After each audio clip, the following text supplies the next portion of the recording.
ayat 79 yang bermaksud wa minal lail, pada sebahagian malam, fatahajjad bihi, hendaklah kamu bertahajud kepadanya, kepada Allah, nafilatan lak, sebagai suatu tambahan, asa ayyab'athaka rabbuka maqaman mahmuda, mudah-mudahan Tuhan kamu akan mengangkat kamu ke suatu maqam terpuji. Yang saya muliakan pengurusi masjid dan ahli jawatan kuasa, tuan-tuan imam, tuan-tuan Bilal, para alim ulama, tuan-tuan haji, tuan-tuan hajah, hadirin hadirat, muslimin muslimat yang dirahmati Allah. Alhamdulillah, kita hari ini berada pada bulan mulia, bulan kelahiran junjungan besar Nabi kita Muhammad sallallahu alaihi wasallam. Walaupun menjadi perbahasan, adakah dibolehkan kita menyambut lahirnya Rasul sallallahu alaihi wasallam? Perbahasan ini saya kira tak perlu kita panjangkan. Cuma saya nak mengingatkan suatu ucapan para ulama yang menyebutkan bagaimana antara hati yang kering ialah ada manusia yang tidak mahu menyambut lahir Rasul pada bulan ini, tetapi menyambut lahir anak, sambut lahir isteri, sambut lahir suami, sambut lahir kawan-kawan bos kad pejabat, sambut. Tapi lahir Nabi dianggap sesat kalau sambut itu. Ini suatu benda yang kita kena muhasabah. Para jemaah yang dirahmati Allah. Sedangkan Rasulullah sallallahu alaihi wasallam sebagaimana yang telah kita maklum adalah insan yang mulia. Kalaulah kita menyambut lahir isteri, suami, ibu, ayah yang kita anggap banyak berjasa. Ibu ayah kita, tuan-tuan, banyak jasa. Anak-anak, suami kita, isteri pun ada jasa. Tapi jasa mereka atas dunia. Adapun Rasulullah sallallahu alaihi wasallam berjasa pada kita di dunia dan akhirat. Dunia akhirat. Rasulullah sallallahu alaihi wasallam bukan sahaja berjasa menyelamatkan kita di dunia. Malah Rasulullah sallallahu alaihi wasallam adalah penyelamat kita di hari akhirat. Itulah yang sering kali kita baca dalam ayatul kursi. Man dzalladzi yashfa'u 'indahu illa biiznih. Man dzalladzi yashfa'. Siapa yang dapat memberikan syafaat di sisi Tuhannya melainkan dengan izinnya, melainkan dengan izin Allah Subhanahu wa taala. Ayat ini menjelaskan siapa yang boleh beri syafaat kalau tidak dengan izin Allah, maka antara insan yang akan memberi syafaat penyelamat penolong kita ialah Rasulullah sallallahu alaihi wasallam. Maka adakah kita tidak berbangga dengan lahirnya Rasul, diutuskan Rasul yang mulia itu? Oleh kerana itu, pagi yang mulia ini saya mengajak diri saya dan tuan-tuan sama-sama kita melihat kemuliaan Rasulullah sallallahu alaihi wasallam sebagai penyelamat dunia, penyelamat akhirat. Antara yang besar hadirin hadirat, penyelamat di negara akhirat di saat manusia terkapai-kapai mencari pembantu, mencari penolong, cari itu, cari ini. Rasulullah sallallahu alaihi wasallam pernah berpesan, yashfa'u yaumal qiyamah thalathah, nanti akan memberi syafaat di hari akhirat 3 kelompok manusia. Akan beri syafaat hari akhirat 3 kelompok manusia. Yang pertama, al-anbiya, kelompok nabi-nabi, rasul-rasul. Wal ulama, Yang keduanya para alim ulama. Yang ketiganya wasyuhada, orang mati syahid. Mereka ini orang yang diizinkan untuk memberi syafaat oleh Allah Subhanahu wa taala. Jadi apabila Rasulullah menyebutkan akan memberi syafaat oleh nabi-nabi, rasul-rasul, sahabat-sahabat yang mengetahui Allah memberi kemuliaan pada Rasulullah dengan syafaat di hari akhirat. Seorang sahabat bernama Sayyidina Anas bin Malik radhiyallahu anhu, beliau berkata, saya pernah meminta kepada Rasulullah sallallahu alaihi wasallam agar Nabi memberi syafaat pada saya di hari akhirat. Siapa yang minta, tuan-tuan? Sahabat Nabi. Sahabat Nabi ini namanya Sayyidina Anas bin Malik. Kalau ikut dalam sejarah, Sayyidina Anas bin Malik ini berkhidmat dengan Rasulullah selama 10 tahun. Seawal usia 10 tahun duduk khidmat dengan Nabi. Orang khidmat dengan Nabi ini bukan sekadar Nabi sayang Sayyidina Anas. Daripada Rasulullah sampai di Madinah, orang Madinah memberi hadiah pada Rasul. Ibu Sayyidina Anas ni, dia tak ada benda nak beri pada Rasulullah. Oleh kerana tak ada benda nak beri pada Rasulullah, ibu Sayyidina Anas beri Sayyidina Anas untuk khidmat dengan Rasul sallallahu alaihi wasallam. Sejak umur 10 tahun, anak muda lagi. Sampai wafat Nabi, umur Sayyidina Anas ni baru 20 tahun. Kerana itu Sayyidina Anas bin Malik termasuk sahabat yang banyak meriwayatkan hadis Rasul. Dan sahabat yang panjang umur berkat doa Rasul. Ramai anak berkat doa Rasul. Sayyidina Anas ni sempat hidup zaman Rasulullah. Sempat hidup di zaman Sayyidina Abu Bakar, Umar, Osman, Ali, zaman Muawiyah. Sampailah kepada zaman pemerintahan raja yang zalim di zaman Muawiyah, namanya Hajjaj bin Yusuf As-Saqafi. Panjang umur. Pun begitu, Sayyidina Anas tak pernah lupa nak minta syafaat Nabi sallallahu alaihi wasallam. Kerana mengetahui Rasulullah ni pemberi syafaat di hari akhirat. Dan Rasulullah sendiri telah bersabda, Nabi bersabda, ana awwalu syafi' wa awwalu musyafa' wala fakhra. Sabda Rasulullah, sayalah orang pertama yang akan beri syafaat. Orang pertama nanti beri syafaat ialah Rasulullah sendiri. Wa ana musyaffa', saya akan memberikan syafaat hari akhirat. Wala fakhra. Sabda Nabi, saya bukan nak megah. Saya bukan nak bangga. Tapi nak beritahu itu hakikat. Ini Rasulullah sallallahu alaihi wasallam. Jadi Sayyidina Anas bercerita, saya pernah minta Rasulullah sallallahu alaihi wasallam agar memberikan syafaat pada saya pada hari kiamat. Maka baginda menjawab, saya akan lakukan wahai Anas, insya-Allah saya lakukan. Bila Rasulullah menyebut baginda akan beri syafaat, Sayyidina Anas bin Malik ni, tuan-tuan, tak puas hati. Tak puas hati. Lalu Sayyidina Anas tanya, ya Rasulullah, di mana saya nak cari tuan nanti? Dalam lautan manusia.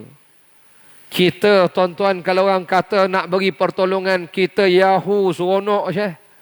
Sampai lupa, tanya nama pun lupa. Asal mana? Nak cari kat mana? Sebab seronok dengar kita dapat bantuan. Seronok, macam scammer lah. Seronok orang. Dapat sekian puluh ribu, 20 ribu. Scammer kata, boleh. Tapi beri nombor akaun. Beri PIN number. Rupanya bukan dia bagi duit. Hilang duit kawan tu, scammer. Begitulah manusia bila terlalu seronok. Tapi Sayyidina Anas, tuan-tuan, walaupun seronok dengar Rasulullah akan beri syafaat, Sayyidina Anas tanya, di mana saya nak cari tuan nanti di hari akhirat? Dalam lautan manusia, dalam bilion manusia. Lalu Rasulullah sallallahu alaihi wasallam menjawab, mula-mula carilah saya dekat titian sirat. Nabi pesan pada Anas, cari dekat sirat.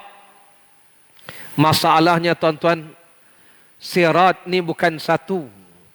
Sirat, jambatan yang kita nak lalu ni, masing-masing tuan-tuan ada sirat tuan-tuan masing-masing. Saya dengan sirat saya, tuan-tuan dengan sirat tuan-tuan. Tuan-tuan tak boleh tumpang sirat saya pun tak boleh tumpang sirat tuan-tuan. Masing-masing atas titian jambatan masing-masing. Kalau begitu, lautan manusia, bilion manusia, maknanya banyak sirat. Tapi Rasulullah janji, Rasulullah akan tunggu dekat sirat. Soalannya, adakah Rasulullah kenal kita umat baginda? Ini kita kena bincang. Lalu sahabat bertanya, tuan-tuan kenal ke? Nabi jawab, saya kenal umat saya. Di mana disebutkan dalam beberapa riwayat, kita ni umat Nabi Muhammad sallallahu alaihi wasallam, bila nak melintas sirat, kita akan membaca Allahumma sallim sallim, ya Allah selamatkanlah, ya Allah selamatkanlah. Dalam satu riwayat, Nabi sendiri melihat umatnya, Nabi berdoa Allahumma sallim sallim, ya Allah selamatkanlah umatku, selamatkanlah umat aku. Tapi ingat, kita kena jadi umat Nabi Muhammad sallallahu alaihi wasallam. Yang membimbangkan kita hari ini belum mati, terpengaruh dengan ajaran sesat. Kami tak mau Muhammad, dia manusia biasa. Kami tak nak ikut Muhammad. Kalau kita beriman pada Muhammad, syirik pada Allah. Ini ajaran terbaru ni, yang dah difatwakan sesat oleh mufti Kerajaan Negeri Sembilan. Orang tanya kenapa Negeri Sembilan? Sebab ajaran tu merebakkan Negeri Sembilan. Satu doktor ni ada 2 PhD. Hebat dia, 2 PhD. Tapi PhD dia bukan bidang agama. Jangan ingat dia pandai bidang dunia, dia pandai bidang agama. Dia mengajar tentang Asmaul Husna. Dalam ajarannya dia kata, sesiapa yang beriman pada Muhammad syirik pada Allah. Jadi dia mengajar pengikut dia, kita kena buang Muhammad, bau hati kita ni sempurna dengan Allah. Ni siapa mengajar ni? Syaitan. Iblis mengajar macam ni. Sebab itu semalam khutbah Negeri Sembilan, apa tajuknya? Tajuknya semalam tentang taat pada Allah, taat pada Rasul. Betul ke tak betul? Tuan-tuan ni tidur ke malam? Jangan tidur. Ha? Itu tajuk khutbah malam. Taat pada Rasul. Rasul. Bila kita tolak Rasul, kita tolak Allah Ta'ala sebenarnya. Itu ditekankan dalam khutbah. Saya ingat khutbah minggu lepas pun tentang cinta Rasul. Khutbah minggu ni pun tentang taat Rasul. Kita harap khutbah minggu depan tajuknya dosa melawan Rasul itu. Ini jangan main tuan-tuan. Ini Rasulullah sendiri menjadi penyelamat. Tapi bila dah buang Rasulullah, siapa nak selamatkan? Allah dah janji, may yuti'ir Rasul, siapa taat Rasul, faqad ata Allah, sungguhnya dia taat Allah Ta'ala. Itu janji Allah. Jadi Sayyidina Anas minta, ya Rasulullah syafaatkan saya. Nabi kata boleh, insya-Allah saya laksanakan. Sayyidina Anas tanya, di mana saya nak cari tuan? Nabi kata, tunggu saya dekat sirat. Rasulullah tunggu kita di sirat. Sayyidina Anas tanya lagi, ya Rasulullah, kalau di situ saya tak jumpa tuan? Sirat ni banyak.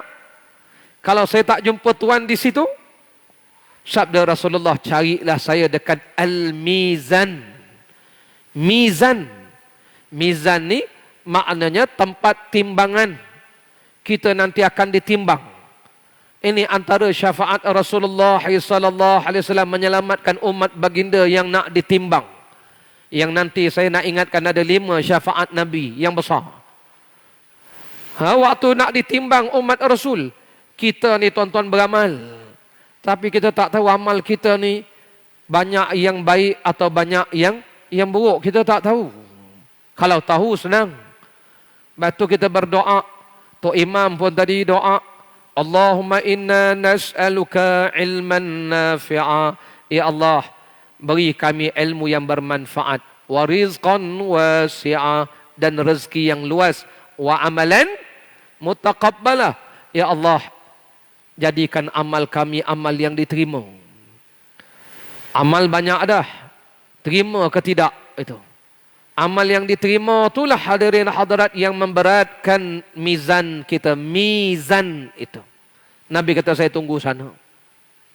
Sayangnya Rasulullah nak selamatkan umat baginda. Sayyidina Anas tanya lagi, kalau saya tak jumpa di situ, tak jumpa dekat mizan, sabda Rasulullah, carilah saya dekat kolam saya, dekat telaga saya. Dalam bahasa Arab dipanggil haud. Haudun Nabi. Telaga Nabi.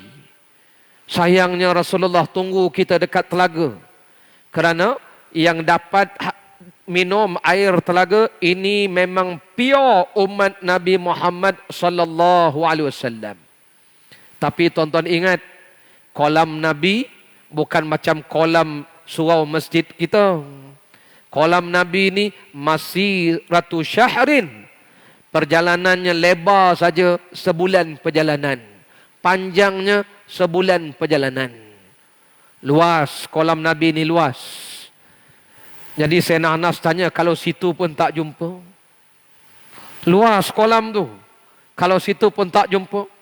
Sabda Rasulullah sallallahu alaihi wasallam, saya akan sentiasa berada di 3 tempat ini. Menunjukkan 3 tempat ini, tempat yang mustahak, yang penting untuk kita ingat. Ingat ke tak tuan-tuan? Kena ingat.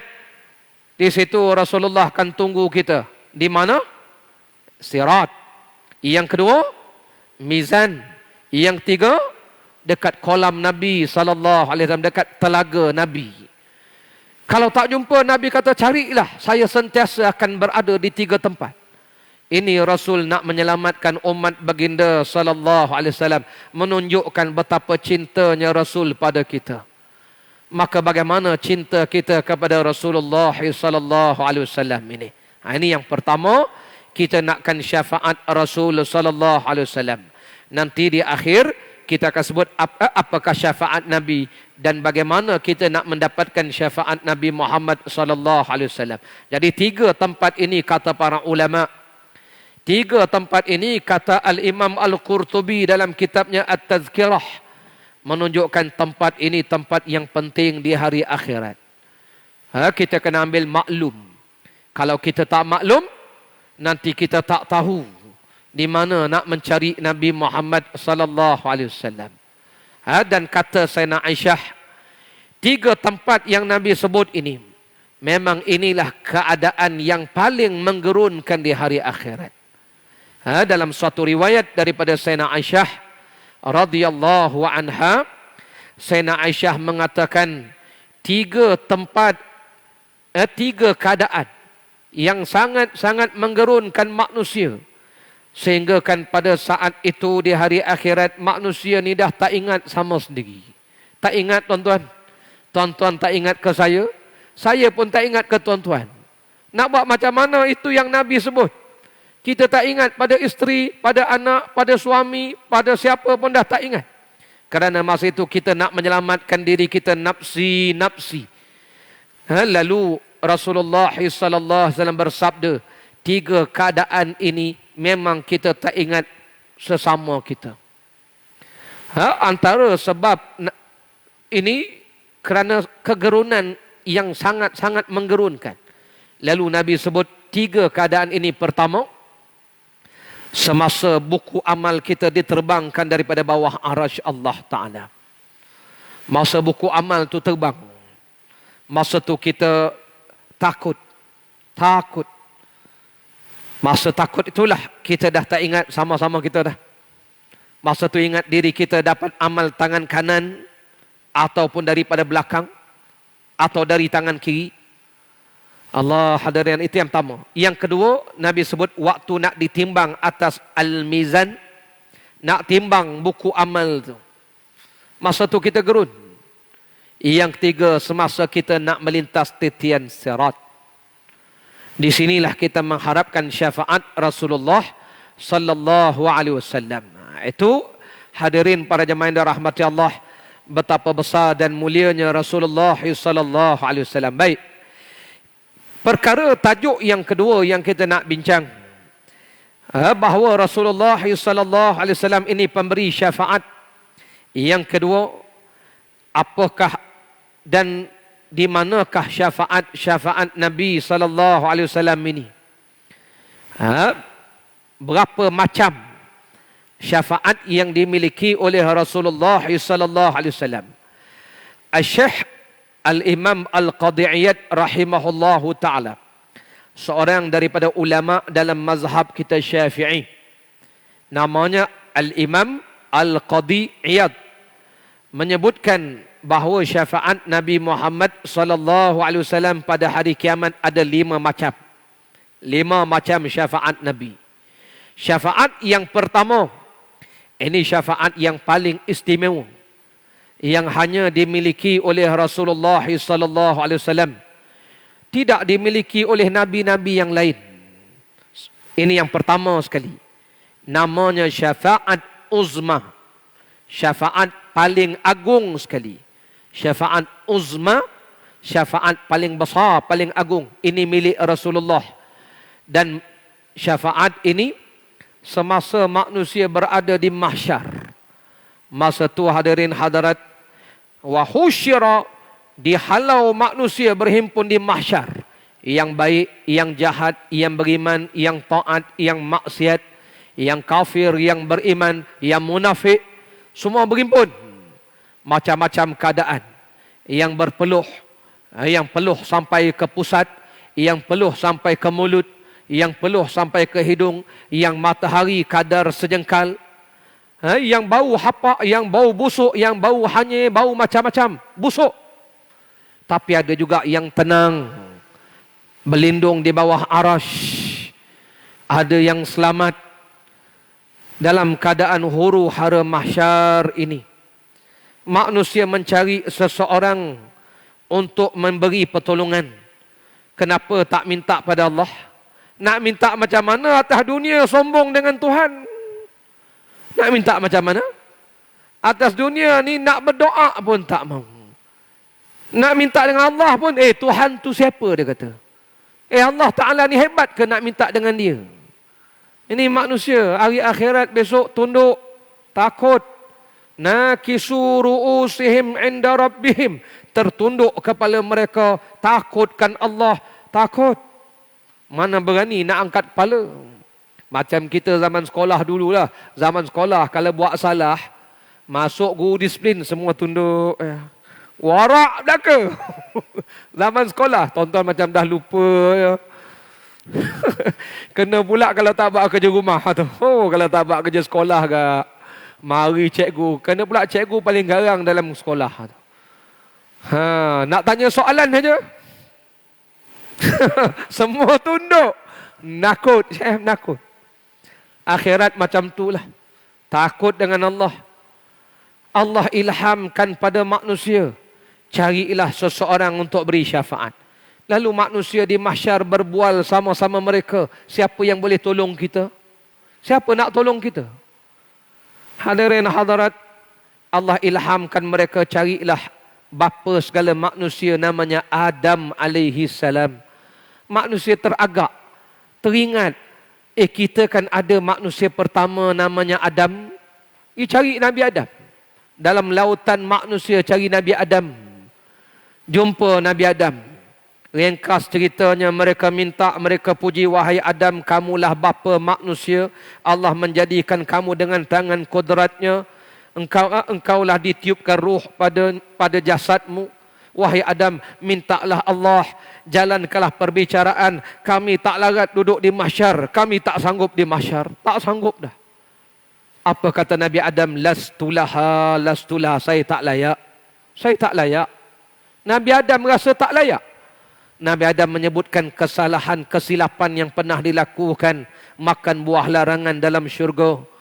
Nabi Adam takut. Nabi kata, Adam bersabda, hari ini hari yang menakutkan. Saya takut dengan Allah Ta'ala. Lalu Nabi Adam mencadang, carilah Nabi Nuh alaihi salam. Disebutkan dalam riwayat hadis, antara jarak Nabi Adam dengan Nabi Nuh 1000 tahun perjalanan. 1000 tahun perjalanan nak cari Nabi Nuh. Ringkas cerita, jumpa Nabi Nuh, Mereka minta Nabi Nuh, jalankanlah, mintalah pada Allah, bicarakanlah kami, buatlah perbicaraan kami, tak larat duduk di mahsyar. Nabi Nuh menyebutkan kesilapan yang pernah dilakukan. Nabi Nuh kata, saya tak layak. Saya tak layak. Kamu cari Nabi Ibrahim. Dia Khalilullah. Dia kekasih Allah. Nak cari Nabi Ibrahim 1000 tahun perjalanan lagi. Ringkas cerita, Nabi Ibrahim pun kata, saya tak layak. Pergi cari Nabi Musa. Dia kalimullah. Dia boleh berbual dengan Allah Ta'ala. Nabi Musa kata, saya tak layak. Pergi cari Nabi Isa. Dia ruh Allah. Nabi Isa kata, saya tak layak. Cari Muhammad sallallahu alaihi wasallam. Dia Habibullah. Dia kekasih Allah. Manusia pergi jumpa Nabi Muhammad sallallahu alaihi wasallam. Baginda bersabda, ana laha, sayalah orangnya. Sayalah orangnya. Hadirin hadirat, ini syafaat paling besar. Kerana itu kita berbangga menjadi umat Nabi Muhammad sallallahu alaihi wasallam. Banggalah tuan-tuan. Bangga kita. Ya. Nabi yang paling istimewa. Inilah kata para ulama, inilah yang Allah sebut maqaman mahmud, yang saya bacakan di awal-awal surah Al-Isra ayat 79 itu. Asa an yab'athaka rabbuka maqaman mahmudan. Moga-moga engkau wahai Muhammad akan diangkat maqam terpuji itu. Ini maqam Rasul sallallahu alaihi wasallam. Maqam ini hanya seorang je yang dapat. Nabi Adam kata beliau tak layak. Nabi Ibrahim kata beliau tak layak. Semua Nabi kata tak layak. Ini maqam Nabi Muhammad sallallahu alaihi wasallam. Dan dalam riwayat yang lain, Nabi bersabda, di tangan saya ada bendera kepujian. Rasulullah menunggu umat baginda dengan bendera tu. Jadi nanti carilah Nabi Muhammad dengan bendera baginda sallallahu alaihi wasallam itu. Ini berlaku di mahsyar. Ini berlaku dipanggil syafaatul uzma, syafaat paling agung, paling besar milik Nabi Muhammad sallallahu alaihi wasallam. Ini yang pertama. Syafaat yang kedua, syafaat baginda Rasul memasukkan umat baginda ke dalam syurga tanpa hisab. Ini kemuliaan Nabi Muhammad. Allah beri kemuliaan Rasulullah sallallahu alaihi wasallam dengan syafaat baginda yang mulia, dapat memasukkan dengan izin Allah umat baginda dalam syurga tanpa hisab. Kita berdoalah tuan-tuan, Allahumma ja'alna minhum, amin ya rabbal alamin. Ya Allah, jadikan kami seorang daripada umat Rasul masuk syurga tanpa hisab. Kita paling takut kalau dihisab. Hisab ni cakap Arab, cakap Melayu dihitung. Cakap orang putih, matematik. Di soal, dibicara. Kita paling takut kalau disemak ni semak. Macam zaman sekolah dulu kan. Zaman sekolah tuan-tuan, kalau cikgu semak buku, Allah. Kalau kerja rumah tu siap tak apa. Dan kita pula budak yang cikgu sayang. Oh, tak apa. Kita walaupun tak siap, cikgu sayang. Cikgu tengok sikit je. Lepas. Tapi kalau budak tu cikgu menyampah, sini kau. Dia semak satu-satu. Dia belik. Azab Syekh, azab. Tuan-tuan yang mana satu dulu sekolah? Kalau yang kedua tu memang geng nakal sungguh. Hisab tu. Macam itulah hari akhirat. Kalau kita ni umat Rasulullah masuk syurga tanpa hisab. Rasulullah bersabda 70,000 umat saya masuk syurga tanpa hisab. Kita berdoalah, ya Allah jadikan kami seorang daripada mereka. Amin tuan-tuan, amin ya rabbal alamin. Tak mustahil. Dan 70,000 orang ini boleh mensyafaatkan 70,000 yang lain pula nanti. Ini syafaat mulia milik Rasul sallallahu alaihi wasallam. Ya. Dan orang yang masuk syurga tanpa hisab ini kita dah cerita dahulu, dipimpin oleh Sayyidina Abu Bakar As-Siddiq radhiyallahu anhu. Ini syafaat Rasul. Baik, itu yang kedua. Tak payah kira, tak payah hisab, tak payah timbang, syurga terus. Yang ketiga, Yang ketiga, syafaat Rasulullah kepada umat baginda yang sudah ditimbang atas timbangan neraca al-mizan. Tengok-tengok banyak yang buruk daripada yang baik, berat keburukan daripada kebaikan. Tetapi umat baginda dengan syafaat Rasulullah sallallahu alaihi wasallam, Rasulullah sudi untuk beri syafaat kalau ikutkan dah humban dalam neraka. Tapi Rasulullah selamatkan kerana umat baginda masuk syurga juga akhirnya. Allah Rabbi, ini sayang kita pada Rasul. Inilah Rasulullah sangat-sangat cinta umat baginda. Ini yang ketiga. Ya. Dan kata para ulama, ini bukan saja milik Rasulullah, ini juga milik nabi-nabi yang lain. Yang keempat ni milik nabi-nabi yang lain, iaitulah orang yang sudah dihumban dalam neraka. Tapi mereka ni umat Nabi Muhammad sallallahu alaihi wasallam. Rasulullah selamatkan mereka. Macam mana Nabi kenal umat baginda? Macam mana Nabi kenal, tuan-tuan? Dalam satu riwayat disebutkan Nabi kenal bekas wuduk yang ada pada muka dan anggota wuduk itu. Batu ambil wuduk ni betul-betul. Ambil wuduk ni kena betul-betul basuh muka tu biar rata. Kita pesan sangat kalau mengajar fiqah ni, kami pesan terutamanya muslimat-muslimat ambil wuduk ni. Banyak yang kadang-kadang tak sempurna. Terutamanya yang pakai apa tu? Makcik-makcik. Pakai apa nama tu? Gincu. Gincu tu, saya tak tahulah air sampai ke tak sampai. Kalau tak sampai air, tak sah wuduk. Kan kita belajar fiqah, antara anggota wuduk ialah anggota yang zahir. Ni bibir, ni anggota zahir. Setengah muslimat pakai gincu, ambil wuduk, dia kemam bibir. Mana sah? Kemam punya sayang ke gincu tu. La ilaha illallah. Masa wuduk kemam, masa berjalan muncung. Menyampah aku tengok. Ni kalau ada bini-bini pakai gincu, nasihatkanlah. Buruk nak rupa. Muncung. La ilaha illallah. Itu macam mana nak ada bekas wuduk. Wuduk pun tak sempurna. Ini bekas wuduk kita. Malah dalam hadis-hadis yang lain menceritakan dicampak dalam neraka. Neraka makan seluruh anggota. Anggota muka, anggota sujud tak dimakan. Anggota sujud ni, sebab tu sujud ni dahi. Fi wujuhihim min athari sujud. Pada wajahnya ada bekas sujud itu. Sebab tu sujud kita ni, biar letak dahi ni. Ini sujud, tutup dahi ni. Mana sah? Tutup dahi ni. Buka dahi ni.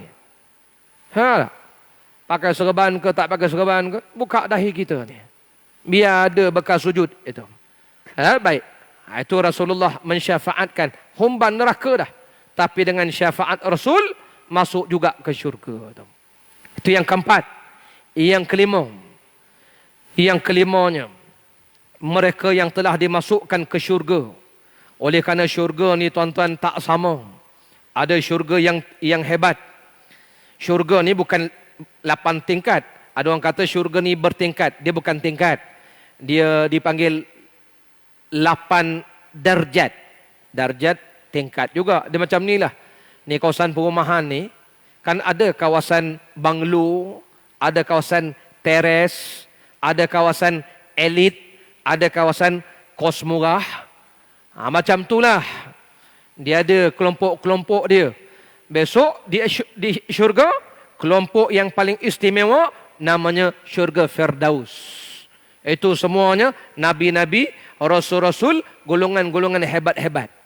Kita ni boleh masuk syurga, alhamdulillah dah. Tapi pun begitu Nabi pesan, kalau nak minta yang tinggi sekali, Firdaus. Kita dapat masuk syurga, alhamdulillah. Tapi tuan-tuan dengan syafaat Rasulullah, walaupun syurga yang bawah, boleh pergi syurga istimewa dengan syafaat Rasul. Ini 5 syafaat Nabi kita Muhammad sallallahu alaihi wasallam. Baik, kalau begitu, bagaimana kita nak mendapatkan syafaat Rasulullah sallallahu alaihi wasallam? Disebutkan dalam hadis riwayat Imam Bukhari.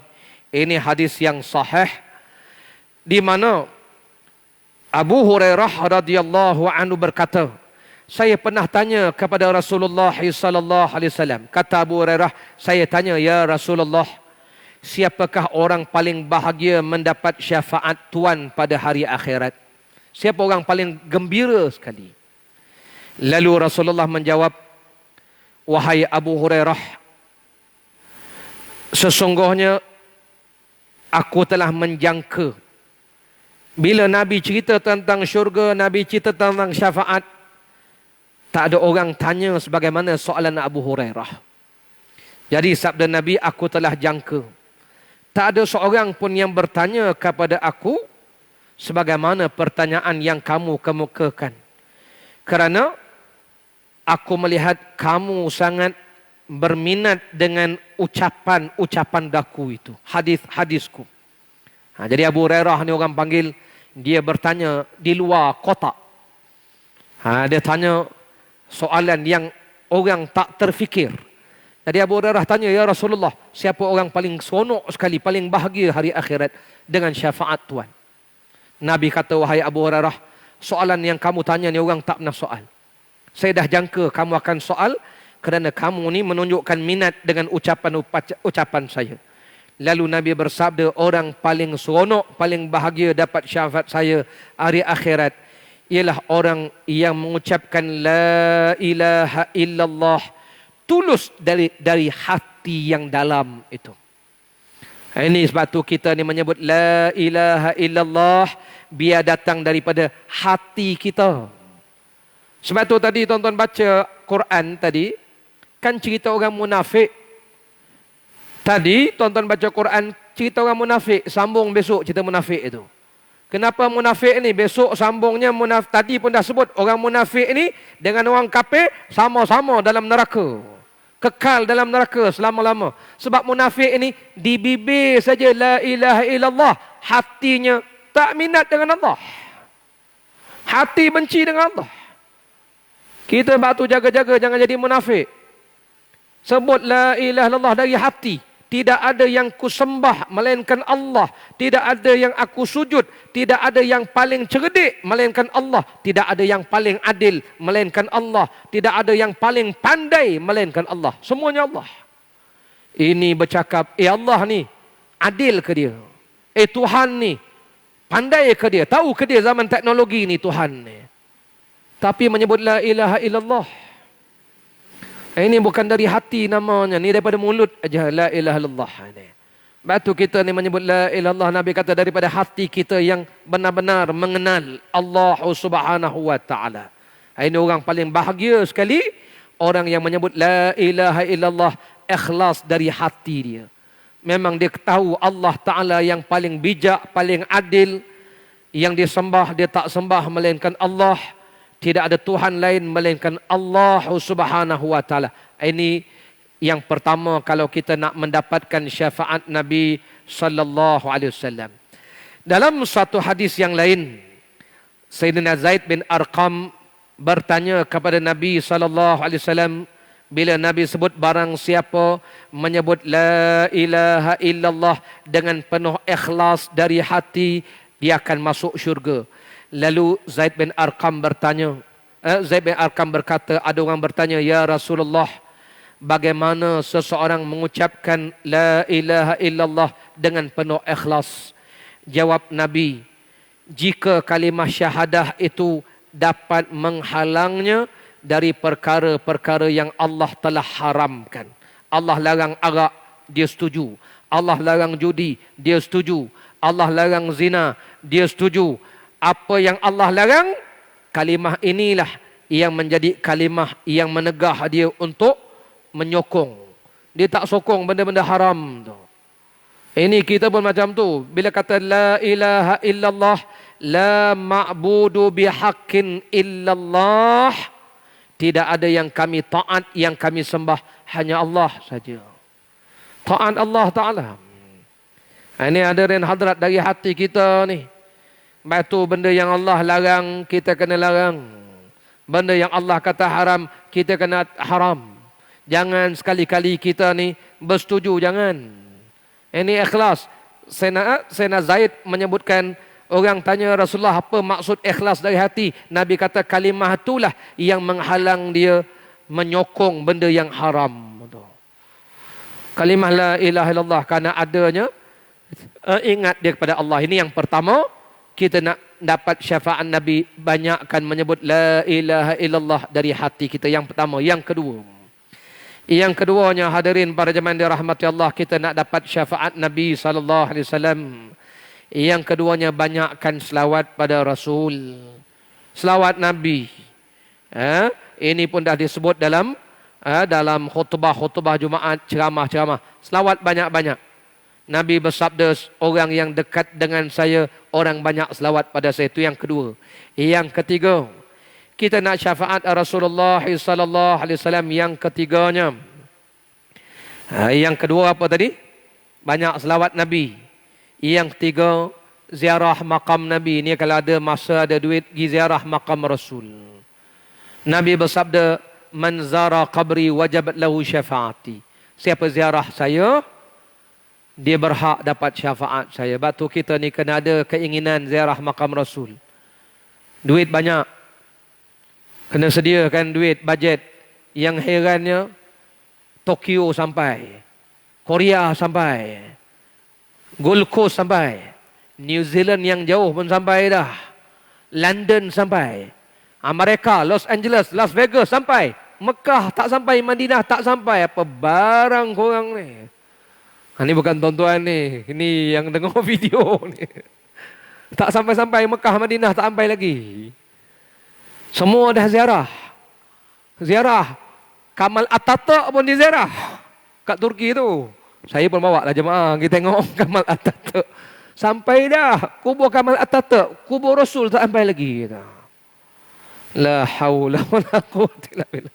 Kena ada semangat nak pergi ziarah makam Rasul ya. Itu yang ketiganya. Yang keempat, kita nak dapat syafaat Nabi SAW. Nabi bersabda, mintalah kepada Allah Ta'ala untuk saya wasilah. Minta untuk Nabi wasilah. Minta untuk Nabi maqam Mahmud. Bila tuan-tuan nak minta? Lepas azan. Tok Bilal azan, la ilaha illallah, kita pun sambut la ilaha illallah Muhammadur Rasulullah sallallahu alaihi wasallam.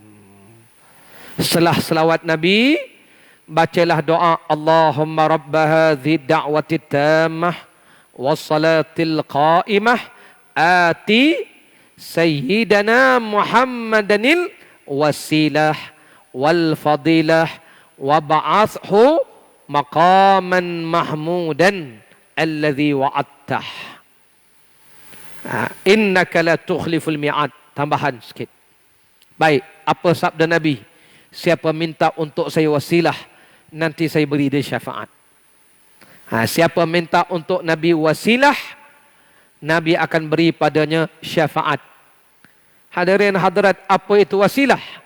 Sahabat tanya, wasilah tu apa ya Rasul? Wasilah yang tuan-tuan minta lepas azan, ati, kurniakanlah kepada Nabi Muhammad wasilah. Sahabat tanya, wasilah tu apa? Nabi bersabda, ada satu tempat tinggi dalam syurga. Satu tempat tinggi dalam syurga namanya wasilah. Seorang saja boleh duduk situ, seorang saja. Sabda Rasul, saya berharap sayalah orangnya. Dan inilah yang disebut dalam surah Al-Isra ayat 79 tadi, asa an yab'atsaka rabbuka maqaman mahmudan, moga-moga engkaulah wahai Muhammad orang yang akan dapat makam terpuji. Jadi makam terpuji itulah namanya wasilah. Itu wasilah tu. Tuan-tuan, kenapa Nabi suruh kita minta wasilah? Sedangkan Allah dah janji Nabi akan dapat wasilah.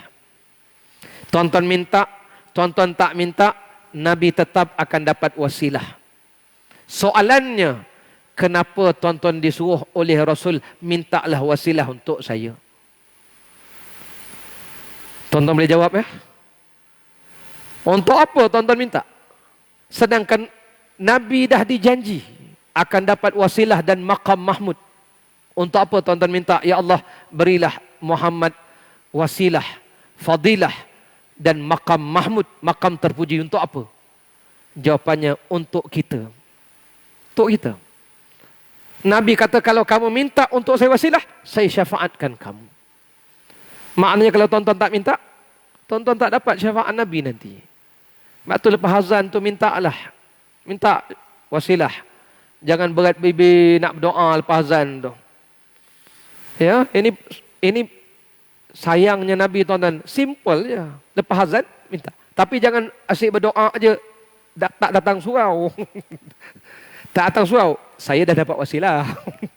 Saya dapat syafaat dah. Cantik lah macam tu. Itu kalau Nabi mengaku umat. Takut Nabi tak mengaku umat aja, itu masalah dia.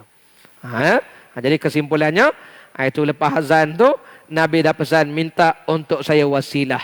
Siapa minta untuk saya wasilah, nanti saya beri padanya syafaat. Hadirin para jemaah yang dirahmati Allah Ta'ala sekalian, itu antara beberapa petunjuk daripada Rasul sallallahu alaihi wasallam.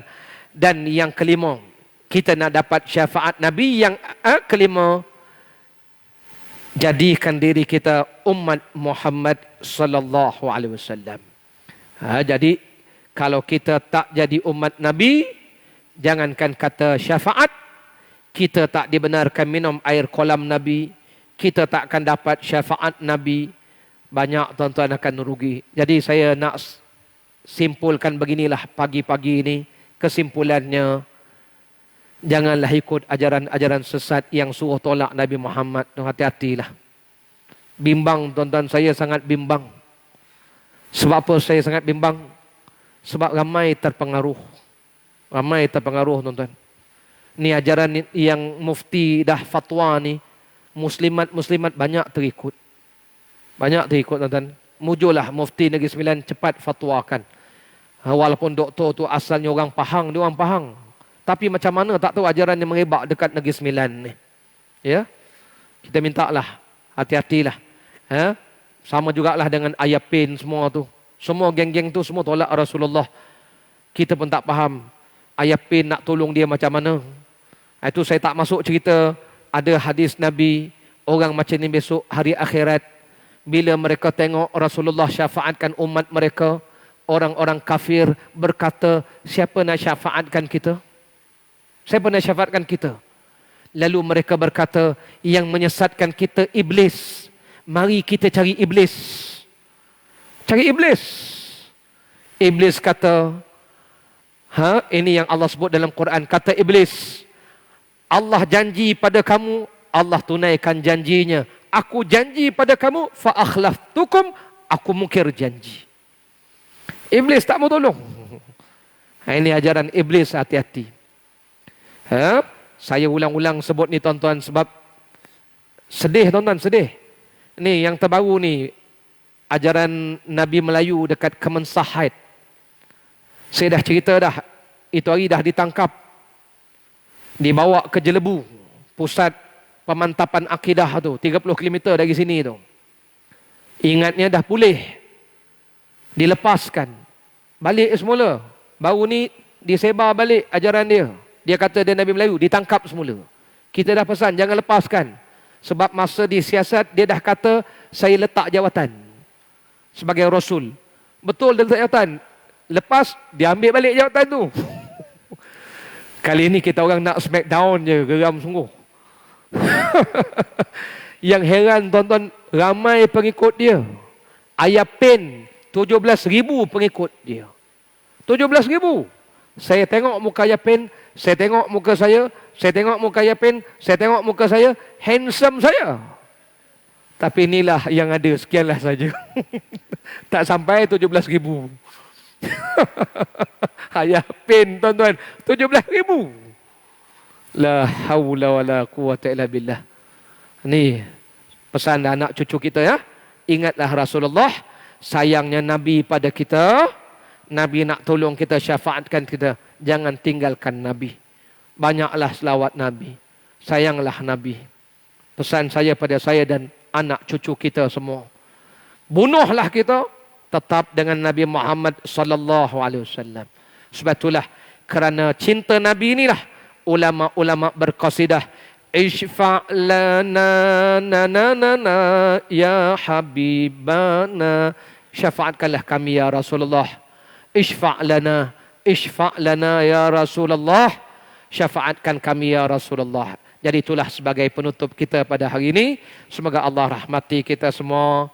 Hadirin para jemaah yang dirahmati Allah Ta'ala sekalian. Sekadar itu saja. Bismillahirrahmanirrahim. Wa sallallahu ala sayyidina Muhammad wa ala alihi wa sahbihi wa baraka wa sallam. Allahumma anfa'na bima 'allamtana wa 'allimna bima yanfa'una wa zidna ilman nafi'a ya arhamar rahimin. Allahumma ya Allah, berilah manfaat di atas ilmu yang kau ajarkan kepada kami, dan ajarilah kami ilmu-ilmu yang bermanfaat, dan tambahilah kami ilmu yang bermanfaat. Wa sallallahu ala sayyidina Muhammad wa ala alihi wa sahbihi wa baraka wa sallam. Walhamdulillahi rabbil alamin. Fataqabbalallahu minna wa minkum. Subhanakallah wa bihamdika asyhadu an la ilaha illa anta astaghfiruka wa atubu. Wabillahi taufiq wal hidayah. Wassalamualaikum warahmatullahi wabarakatuh.